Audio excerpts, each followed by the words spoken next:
Tucked away in rural western Pennsylvania, George Junior Republic has been a haven for orphaned, disadvantaged, dependent, and delinquent youth for more than 100 years. While success was never guaranteed, through hard work and the pursuit of opportunities, this community has enabled countless youth to experience structure, firmness, fairness, and to understand that here, there are people who will not give up on them. This then is the story of George Junior Republic, where we never stop believing.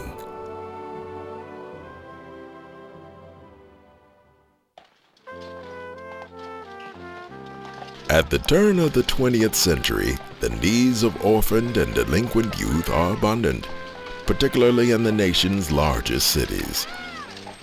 In response, philanthropist William R. George opens a fresh air camp in upstate New York for boys and girls from the slum areas of New York City.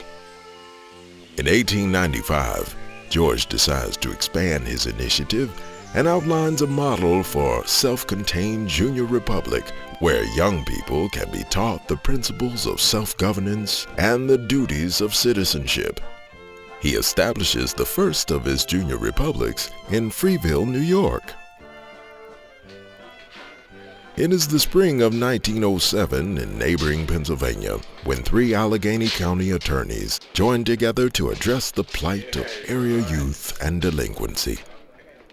In the process of studying successful juvenile systems of the day, the group learns of William R. George's interest in starting another Junior Republic. As discussions proceed, the community of Grove City, Pennsylvania is recommended as the site. Civic leaders raised $6,000 to purchase the John McCain Farm in Grove City for development of the campus.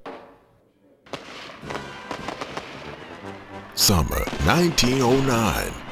The Junior Republic of Western Pennsylvania is founded. 5 months later, on December 3, 1909, William R. George delivers his inaugural address. The Junior Republic of Western Pennsylvania begins today. Its start is auspicious, as it is located superbly and has the goodwill of the best people of this great state. At this moment, we embrace this opportunity. The first era of the Junior Republic, termed by some as a practical experiment in democracy, is now underway. The original campus consists of 110 acres of farmland, 1 large farmhouse, a small cottage, and a few farm buildings. The population includes 30 boys, 17 girls, a farmer, school teacher, 2 house mothers, and a superintendent. The new republic has all the elements of a small municipality, even its own currency. The cost of keeping a boy or girl is estimated at $20 per month.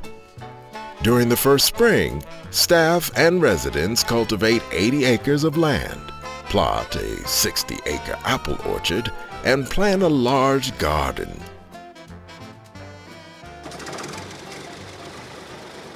By 1925, a domestic science center, a machinery shelter, an ice house, a milk house, and a second barn have been added to the property. However, with decreasing state appropriations and a worldwide economic depression, the Republic falls into financial difficulty.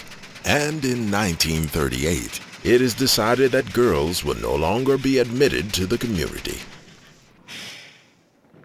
As 1939 unfolds, there are only 13 boys on campus. The Republic's only staff includes a secretary, 2 house parents, a farm manager, and a farm helper. When a new superintendent arrives in January 1940, he finds no coal, no heat, no food, and no dishes. There are 10 buildings on the grounds that need to be replaced or renovated. Today, we are changing the direction of the Republic, in turn, eliminating the term juvenile delinquency from our rhetoric. The Junior Republic is a place for troubled boys to grow and lead happy, useful lives while learning to be citizens of a democracy. Arthur T. Prassey, Superintendent, 1940.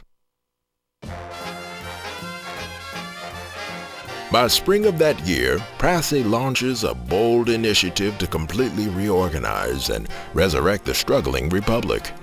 With a new foundation in place, he embarks on a plan of campus improvement that will continue through the decade.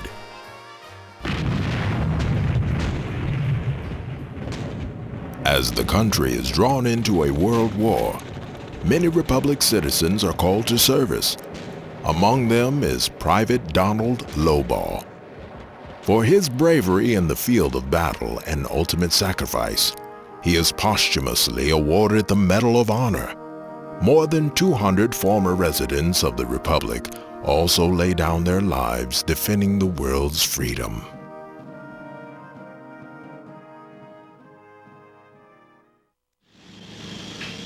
The post-war years signal a new period of financial stability and growth for the Junior Republic. By 1950, 15 major buildings encompass the grounds of the community. Significant improvements to the campus during this era include the opening of the Donald Lowbaugh Memorial Auditorium and a new outdoor swimming pool. In addition, the foundation for a cooperative relationship with the Grove City Area School District is forged. In 1955, the Republic officially changes its name to honor its visionary founder. A new chapter begins for the George Junior Republic Association of Western Pennsylvania. 4 years later, George Junior marks its 50th anniversary. There now are 268 boys in residence and 62 full-time staff. Okay, Houston, I'm on the porch. Looking ahead to a new decade, the community is well poised to continue its mission. It's one small step for man, one giant leap for mankind. The year of man's first steps on the moon is marked by ongoing growth at George Junior. To support the 349 boys on campus, the Republic staff grows to 136 full-time and 50 part-time employees. With the needs of society and its youth evolving, George Junior's leaders seek out means to add to the Republic's programs and services. For several years, Superintendent William H. Gladden works tirelessly to bring a vocational school to the campus. Tragically, he dies in a plane crash on his way to Harrisburg, Pennsylvania, to secure funding for the proposed facility. His vision is fulfilled with the opening of the William H. Gladden Vocational School in 1974. The vocational school is one of several new initiatives that place George Jr. at the forefront of youth services. In the late 1970s, under the direction of Administrator Pat J. Ferrone, the Republic introduces a new treatment model that includes husband and wife counselor parents. The community's large dormitory-style housing is replaced by small group living facilities.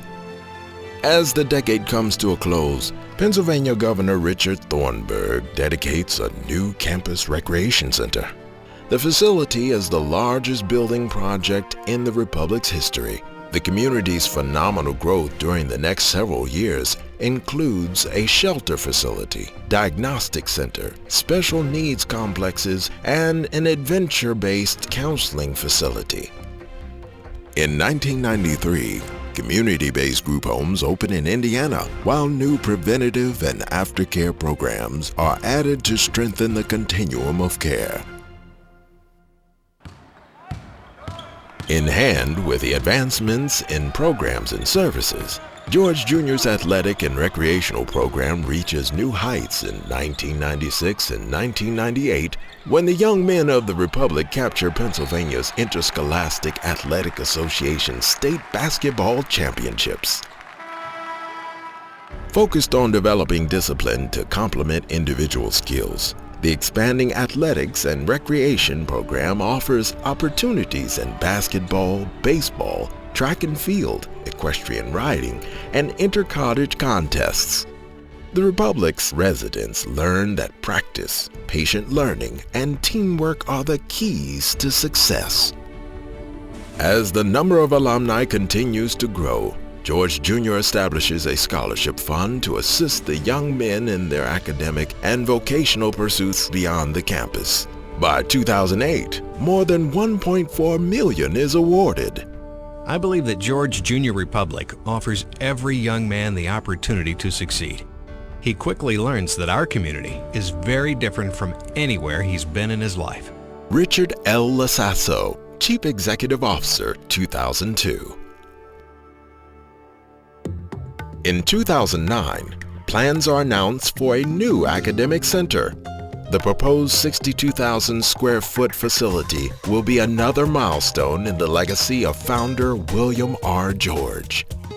The Republic now has a staff of nearly 700, along with 100 teachers and support faculty from the Grove City Area School District.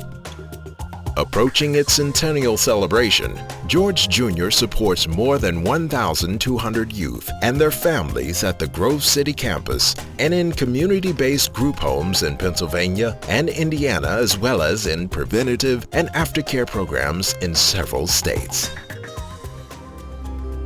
As it has been from the very beginning, the story of George Jr. Republic is a simple commitment of service to youth.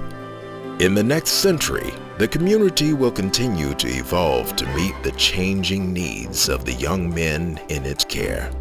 From the introduction of innovative counseling and treatment programs to the exploration of opportunities and partnerships with organizations that share the Republic's mission.